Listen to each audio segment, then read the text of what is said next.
प्यारे बच्चों, स्वागत है आपका विस्फोट लर्निंग एकेडमी के इस नए वीडियो में। तो बच्चों, आज के इस वीडियो में हम आपकी कक्षा 10वीं विज्ञान के उष्मा और ताप नामक पाठ को आज के इस वीडियो में शुरू करने वाले हैं। एकदम सीक्वेंस से सहज, सरल और आसान भाषा में विथ लॉजिक आपको सारे टॉपिक समझाए जाएंगे। तो आइए बिना देर के वीडियो को शुरू करते हैं।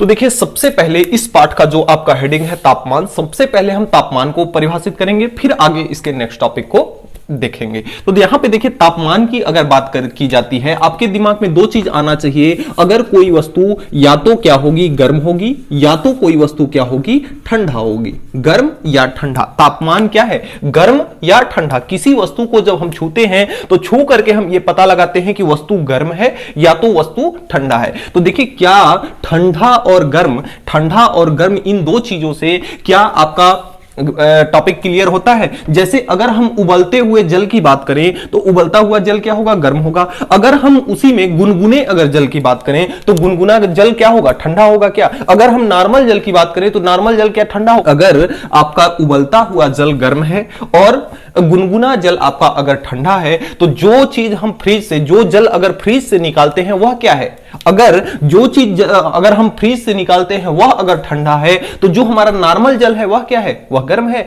अगर वह गर्म है तो उबलता हुआ जल क्या है। यह बहुत ही कंफ्यूजन है, इसमें किसी भी चीज को हम गर्म नहीं कह सकते, किसी भी चीज को हम ठंडा नहीं कह सकते। कैसे नहीं कह सकते, क्योंकि जो चीज उबल रहा है वह गर्म है, हम जानते हैं। तो जो चीज क्या गुनगुना है वह क्या है, वह ठंडा थोड़ी ना है, वह भी क्या है, गर्म है। तो यहां पे हम एक चीज का, एक वर्ड का इस्तेमाल करेंगे जो कि क्या है, सापेक्ष।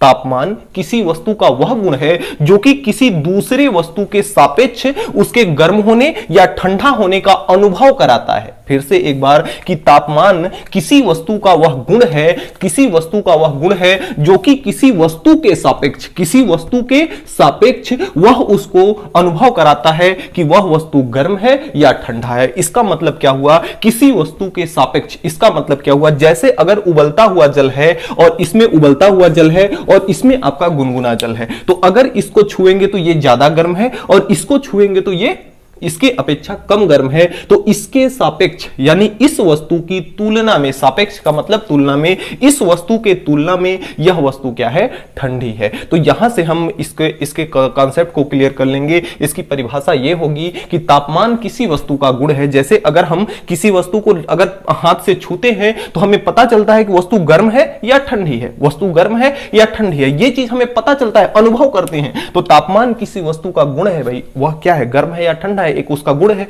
कि अगर वह गर्म है तो उसका गुण क्या है, गर्म है। अगर वह ठंडा है, वस्तु ठंडी है, तो उसका गुण क्या है, वस्तु ठंडी है। तो तापमान किसी वस्तु का क्या है, गुण है, जो कि यह बताता है कि वस्तु कितनी गर्म है और कितनी ठंडा। और कब बताता है, किसी वस्तु के तुलना में। वह बताता है कि किसी वस्तु के तुलना में कौन सी वस्तु कितनी गर्म है और कितनी ठंडा है। देखिए, यहां पे जो चीज भी बताया जाएगा आपको केवल समझना है। यहां पे जो चीज भी बताया जाएगा आपको परिभाषा के रूप में इस वीडियो के स्लाइड में नीचे या आने वाली अगले स्लाइड में आपको प्रोवाइड कर दिया जाएगा। वहां से आप नोट्स आसानी से लिख सकते हैं। तो देखिए, हमने यहां पे तापमान को समझ लिया। अब देखिए, ये तापमान है, तो तापमान किसी वस्तु के गर्म या ठंडे होने का मान है, मापन है। ठंडे होने का क्या है, मापन है। तो अब इसका मापन हम किस प्रकार से करें, इस चीज को समझेंगे। देखिए, यहां पे आपको एक प्रैक्टिकल आपको समझाया जाएगा। उस प्रैक्टिकल के आधार पर मैं आपको बताऊंगा कि थर्मामीटर कैसे बनाया जाता है और थर्मामीटर कार्य कैसे करता है, थर्मामीटर को बनाते कैसे हैं। उसके बाद एक प्यारा सा आपको सवाल दिया जाएगा जो कि जिसे आपको देख करके मजा आ जाएगा, जिसको लगा करके आपको मजा आ जाएगा। तो आइए देखते हैं कि तापमान का मापन हम कैसे करते हैं। देखिए, एक प्रैक्टिकल करते हैं कि अगर आप इस तरह की एक शीशी ले लीजिए, एक बर्तन ले लीजिए जिसमें ढक्कन लगा हो और इसमें पानी भर दीजिए आधा। इसमें क्या कर दीजिए, आधा पानी भर दीजिए और इसके ढक्कन में एक पाइप लगा दीजिए, कांच की पाइप लगा दीजिए और उस ढक्कन में इस प्रकार से लगाइए कि उसमें से हवा, उसमें से गैस बाहर ना निकले। फिर उसको क्या कीजिए, आप अपने हथेलियों को ऐसे रगड़ करके, जब हथेलियां आपकी गर्म हो जाए तो इस डिब्बी को, इस बर्तन को ऐसे पकड़ लीजिए। तो आप ये पाएंगे कि जो इसमें कांच लगा हुआ है उसमें जल ऊपर तक आपका चढ़ चुका है। इसमें जो कांच लगा है उसमें जल ऊपर तक चढ़ चुका है। ऐसा होता क्यों है? क्यों क्यों जब हम ये आपका जो बीकर रखा हुआ है, जो सीसी है आपकी, इसमें पाइप लगाते हैं तो हथेली को जब गर्म करके हम उसको पकड़ते हैं तो ऐसा क्यों होता है कि उस जो आपके पाइप लगी हुई है उसमें जल ऊपर क्यों चढ़ता है? तो देखिए ये इसलिए होता है कि जब हम हथेलियां हमारी क्या होती हैं, गर्म होती हैं, जब हम इस जो आपकी सीसी है, जो बोतल है, उस बोतल को जब हथेली से पकड़ते हैं तो उसमें जो खाली स्थान है उसमें वायु भरी हुई है, और जब हम हथेलियों को ऐसे पकड़ते हैं तो उसकी वायु हथेलियों को हमारे गर्म होने की वजह से उसके अंदर की वायु गर्म हो जाती है, और जब कभी भी वायु गर्म होती है तो वह फैलती है। क्या करती है? जब कभी भी वायु गर्म होती है तो वह फैलती है। तो जब हम ऐसे पकड़ते हैं तो उसके अंदर में उपस्थित वायु क्या होती है? गर्म होती है, और वायु के गर्म होने से वायु क्या करती है? फैलती है, और फैलने की वजह से जल पर दबाव डालती है, जिसके कारण जल आपके बीकर में, आपके कांच के उसमें स्लाइड में ऊपर की ओर जल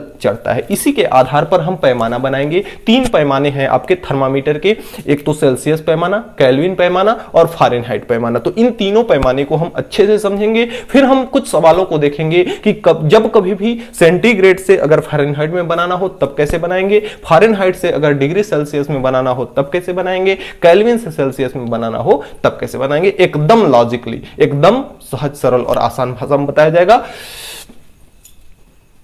तो अभी हमने प्रैक्टिकल में सीखा कि जब हम किसी भी बीकर में जल रख करके उसको जब पकड़ते हैं तो उसमें लगा जो आपका ये होता है, कांच की जो स्लाइड लगी होती है, उसमें जल ऊपर की ओर चढ़ता है। क्यों चढ़ता है इसके बारे में हमने चर्चा अच्छे से किया। वही मेथड आपका इस पैमाने पे भी। तो यहां पर हमारी दो प्रकार की व्यवस्था होती है। एक में क्या होता है कि जल उबलता रहता है, और दूसरे में क्या है कि जल बर्फ के रूप में जमा होता है। अब देखिए होता क्या है, पैमाने में, थर्मामीटर में ऐसा क्या होता है, उसमें एक कांच की नली लगी होती है, चारों तरफ कांच की एक ऐसी आकृति में बंद एक बीकर या कोई एक बर्तन ऐसा होता है जिसमें एक पतली सी लंबी सी कांच की नली लगी होती है, और इस नली में भरा होता है आपका पारा। क्या भरा होता है? पारा, जिसे मरकरी कहते हैं, Hg कहा जाता है।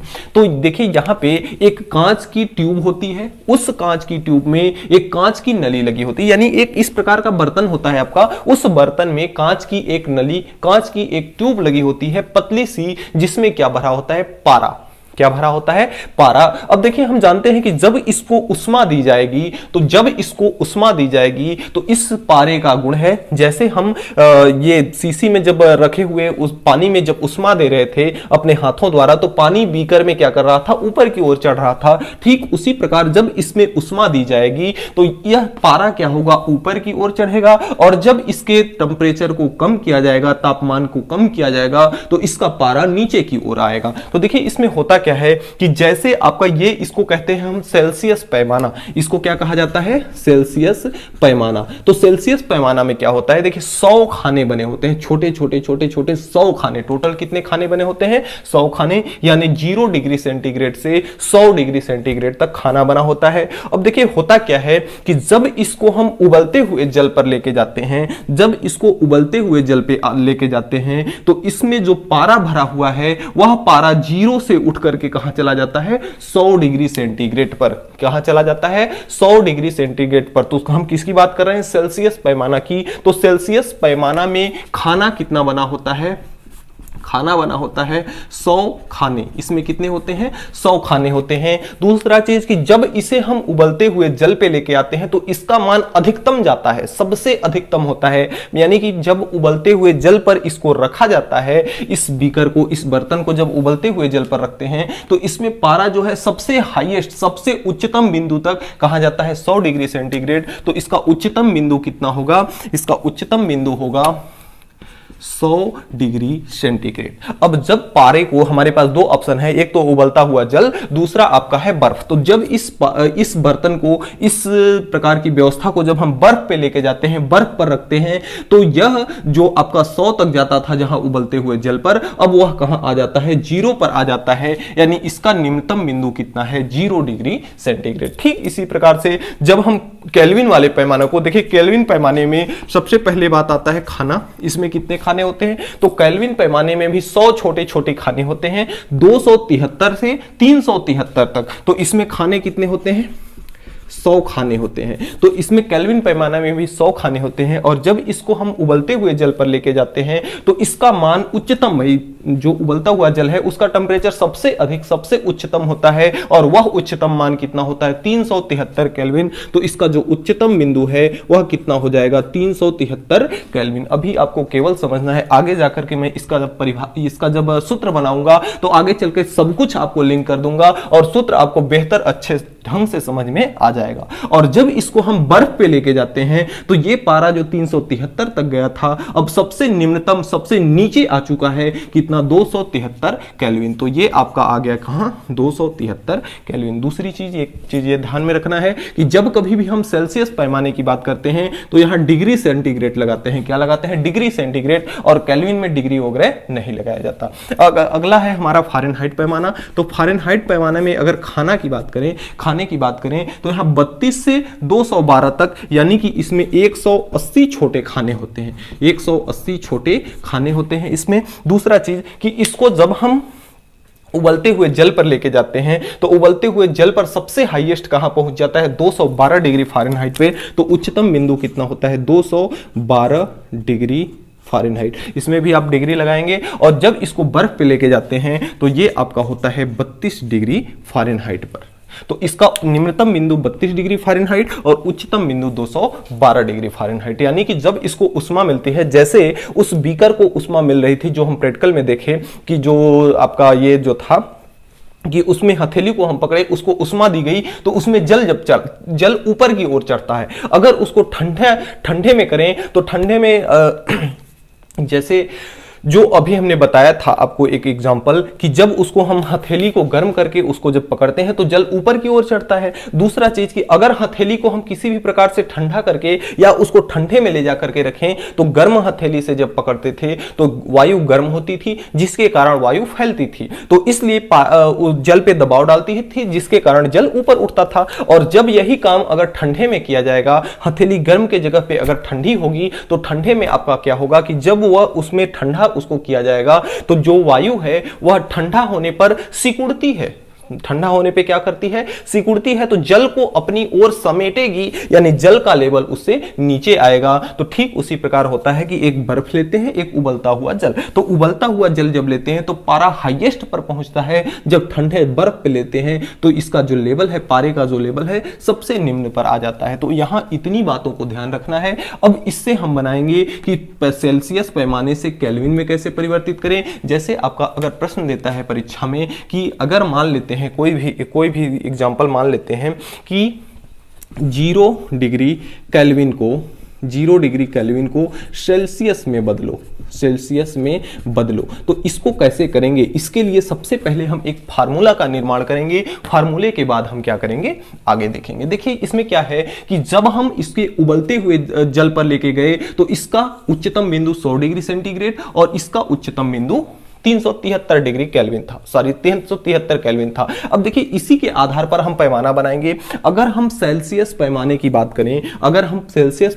बात करें तो यहां से हमारा होगा, तो यहां पे देखिए अगर हमें किसी भी चीज को अगर केल्विन से सेंटीग्रेड में या सेंटीग्रेड से केल्विन में या केल्विन से फारेनहाइट में किसी भी में परिवर्तित करना हो तो आपको यहां पे जो फार्मूला लिखा हुआ है, जैसे पहले पैमाने का सबसे पहले यहां लिखेंगे पैमाना निम्नतम बिंदु, फिर उच्चतम बिंदु माइनस निम्नतम बिंदु। यहां पैमाना निम्नतम बिंदु, उच्चतम बिंदु माइनस निम्नतम बिंदु, यानी पहले पैमाने का, दूसरे पैमाने का और तीसरे पैमाने का, इस तरह से हम लिखेंगे। फिर इसके आधार पर मैं एक सूत्र बनाऊंगा जो आपका सूत्र आजीवन काम करेगा पैमाने को बदलने में, पैमाने को कन्वर्ट करने में। तो आप इसका स्क्रीनशॉट लीजिए, फिर मैं आगे इस चित्र को मिटा दूंगा, बाकी इस पैमाने के हिसाब से आगे इसका हम डेरिवेशन करेंगे।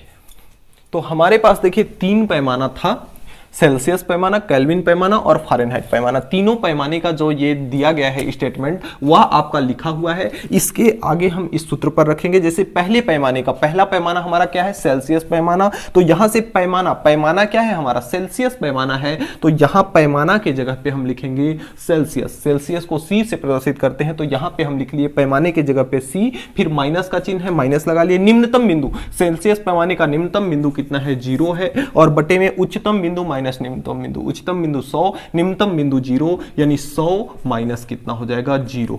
बीच में चिन्ह बराबर का है, बराबर लगा लिए। दूसरे पैमाने का दूसरा पैमाना है आपका केल्विन पैमाना। केल्विन पैमाने का पैमाना, केल्विन को हम के से प्रदर्शित करते हैं, तो सबसे पहले पैमाना लिखना है। पैमाना हमारा क्या है? केल्विन पैमाना। केल्विन पैमाना के लिए के उपयोग करते हैं।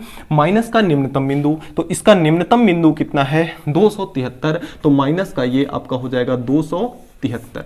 माइनस का कितना हो जाएगा? 273, और बटे में उच्चतम बिंदु माइनस निम्नतम बिंदु। उच्चतम बिंदु 373, निम्नतम बिंदु 273, माइनस का 273, फिर इक्वल टू का चिन्ह है, इक्वल टू तीसरे पैमाने का। तीसरा पैमाना हमारा है फ़ारेनहाइट पैमाना। फ़ारेनहाइट को हम एफ से प्रदर्शित करते हैं, तो लिख लिया हमने क्या? एफ लिख लिया। और माइनस का इसका क्या है? निम्नतम बिंदु। इसका निम्नतम बिंदु कितना है? 32, तो माइनस का हो गया आपका 32 बटे उच्चतम बिंदु माइनस निम्नतम बिंदु। उच्चतम बिंदु है 212 माइनस निम्नतम बिंदु कितना है? 32, तो ये आपका हो जाएगा 32। अब इसको हमें बस हल करना है थोड़ा सा। Celsius C minus 0, C minus 0 यानी C बटे 100 माइनस 0 यानी 100 बराबर K माइनस 273, K माइनस 273, और बटे में 373 में से 273 निकलेगा 100, और बराबर f माइनस 32, तो f माइनस कितना है? 32 है, और बटे में 212 में से 32 को निकालेंगे तो आपका बचेगा 180। अब देखिए ये, यह और यह कट जाएगा सब। किससे कटेगा?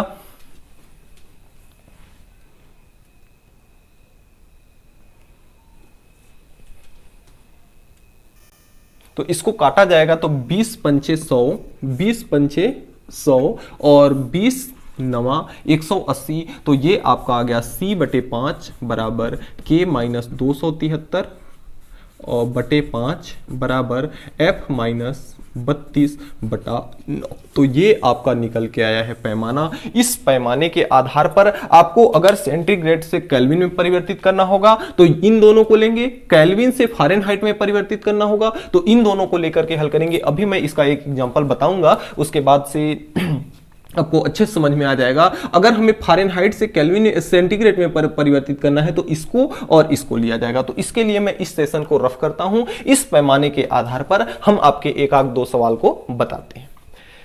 तो इस पैमाने के आधार पर हम आपके कुछ सवालों को बताएंगे यहां।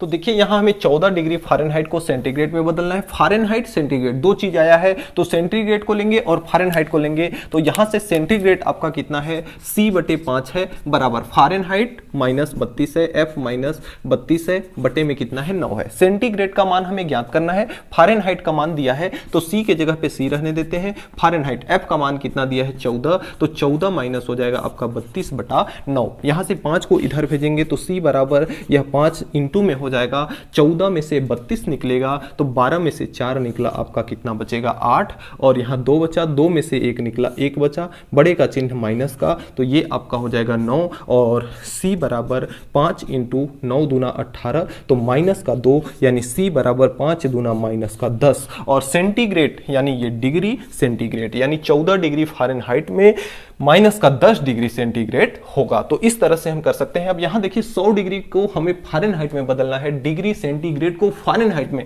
तो डिग्री सेंटीग्रेड और फ़ारेनहाइट इस दोनों चीजों को लेंगे। यहां पे हम किसको किसको लेंगे? सेंटीग्रेड तो C बटे 5 और फ़ारेनहाइट यानी F माइनस 32 बटा 9। यहां से देखिए सेंटीग्रेड का मान हमें दिया है 100, तो सेंटीग्रेड के जगह पे 100 रख लेंगे। फ़ारेनहाइट का मान हमें ज्ञात करना है तो F माइनस 32 और बटे में 9। 9 इधर जब आएगा, पहले ये काट देंगे हम, 20 पंचे हो जाएगा आपका 100, तो यहां आपका आया 20, 20 पंचे 100 हो जाएगा, तो ये 20 बार में कट जाएगा। 9 भाग में है, इधर आएगा तो गुणा में हो जाएगा, तो गुणा में आपका हो जाएगा 9, इधर बचेगा आपका F माइनस का 32, 20 नवा ये आपका हो जाएगा 180, 9 दूना 18, और 32 माइनस का है, इधर आएगा तो प्लस का हो जाएगा 32, बराबर आपका बचा फ़ारेनहाइट। 180 में 32 जोड़ेंगे तो आपका होगा 212, और ये किस में बदलना है? हमें फ़ारेनहाइट में, तो यह किसका मान आ गया? फ़ारेनहाइट में, यानी कि आपका 100 डिग्री सेंटीग्रेड में 212 आपका फ़ारेनहाइट होगा। अब देखिए यहां पे 12 केल्विन को सेल्सियस में बदलना है, केल्विन को सेल्सियस में, केल्विन और सेल्सियस दो चीज लेना है, तो सेल्सियस का होता है C बटे 5, केल्विन बराबर केल्विन का मान होता है K माइनस 273 273 और बटे में कितना होता है 5। यहां पे हमें k का मान दिया है, केल्विन का मान दिया है, k के जगह पे रख लेते हैं 12, तो ये आपका हो जाएगा c/5, k के जगह पे रख लेंगे 12 माइनस 273 और बटे में कितना हो जाएगा आपका 5। 5 से 5 कट जाएगा, आपका c बराबर कितना हो जाएगा, देखिए 273 में से जब 12 निकलेगा तो यहां आपका बचेगा 3, 3 में से 2 निकला, कितना बचा 1, 7 में से 1 निकला 6 बचा और यहां बचा 2, तो माइनस का 261 और ये सेल्सियस पैमाना है इसलिए डिग्री सेंटीग्रेड। तो इस तरह से आप पैमाने को आसानी से चेंज कर सकते हैं। देखिए एक प्यारा सा एग्जांपल अगर आपसे हम देखें, एक प्यारा सा छोटा सा सवाल अगर आपसे करें कि अगर कोई हमारे पास एक वस्तु है, इस तरह की कोई वस्तु है जो कि क्या है गर्म है, और इस गर्म वस्तु को अगर बीच से काट दिया जाता है, इस गर्म वस्तु को बीच से काट दिया जाता है, तो ये पहला भाग और ये दूसरा भाग दोनों को बीच से काट दिया गया है, तो क्या इसका तापमान अगर 100 डिग्री सेंटीग्रेड था, पूरे का तापमान अगर 100 डिग्री सेंटीग्रेड था, तो इनको बीच से काटने पर यह क्या 50 डिग्री हो जाएगा क्या? सोचिए, सोच करके आप कमेंट बॉक्स में इसका रिप्लाई दीजिए कि इसका क्या बीचों बीच काटने पे जो इसका तापमान 100 डिग्री सेंटीग्रेड था अब क्या 50 डिग्री हो जाएगा क्या? दूसरा सवाल कि यदि कोई आपके पास दो वस्तु है सेम आकार की और इसका तापमान है 100 डिग्री सेंटीग्रेड और इसका तापमान है 100 डिग्री सेंटीग्रेड, दोनों को अगर मिलाया जाएगा तो क्या इसका तापमान 200 डिग्री सेंटीग्रेड हो जाएगा क्या? तो देखिए ईमानदारी से वीडियो को पॉज कीजिए और ईमानदारी से अपना उत्तर कमेंट बॉक्स में लिखिए। अभी मैं इसके उत्तर को बताऊंगा, तो वीडियो को पॉज कीजिए, फिर कमेंट बॉक्स में इसका उत्तर लिखिए और फिर मैं जो आगे बताऊंगा उसको मिलान कीजिए कि क्या आपका उत्तर सही है। तो देखिए अगर हम इस वस्तु की बात करें, 100 डिग्री इसका तापमान था, अगर इस वस्तु को बीच से काटा गया तो यहां का भी तापमान 100 डिग्री था और यहां का भी तापमान 100 डिग्री था, इसको बीच में काट दिए तो इसका भी तापमान 100 डिग्री रह गया और इसका भी तापमान 100 डिग्री हो गया, यानी तापमान में कोई भी किसी भी प्रकार का परिवर्तन यहां पे नहीं हुआ, क्योंकि इस सिरे का भी तापमान कितना था 100 डिग्री सेंटीग्रेड, इस सिरे का भी तापमान कितना था 100 डिग्री सेंटीग्रेड, बीचों बीच काट दिए, इसका तापमान इसके पास, इसका तापमान इसके पास। दूसरा चीज कि अगर हम दो वस्तुओं को, जो कि एक 100 डिग्री का है, दूसरे का भी तापमान कितना है 100 डिग्री का है, दोनों को अगर आपस में मिला दें, दोनों को अगर हम ला करके यहां से दोनों को अगर इस तरह से अगर हम जोड़ दें तो इसका तापमान कितना था 100 डिग्री सेंटीग्रेड, इसका तापमान था 100 डिग्री सेंटीग्रेड, दोनों का तापमान बराबर है, इसलिए दोनों को अगर जोड़ा जाएगा तो इसका तापमान इसके ही पास रहेगा और इसका तापमान इसके ही पास रहेगा और इस कुल वस्तु का तापमान देखा जाए तो कितना होगा आपका 100 डिग्री सेंटीग्रेड। तो डियर स्टूडेंट्स, आज के वीडियो में इतना ही। हमें उम्मीद है कि आज हमने जो भी पढ़ा आपको अच्छे से समझ में आया होगा। ये वीडियो आपको कैसी लगी ये आप कमेंट बॉक्स में कमेंट करके हमें जरूर बताएंगे, और चैनल पर नए हैं, मेरा पढ़ाया हुआ अगर आपको समझ में आता है तो चैनल को सब्सक्राइब करके बेल आइकन को प्रेस जरूर कर लेना, ताकि मेरी वीडियो के अगली नोटिफिकेशन आपके सबसे पहले आप तक पहुंच सके। तो मिलते हैं नेक्स्ट वीडियो में नेक्स्ट टॉपिक के साथ नेक्स्ट डे, तब तक के लिए गुड बाय।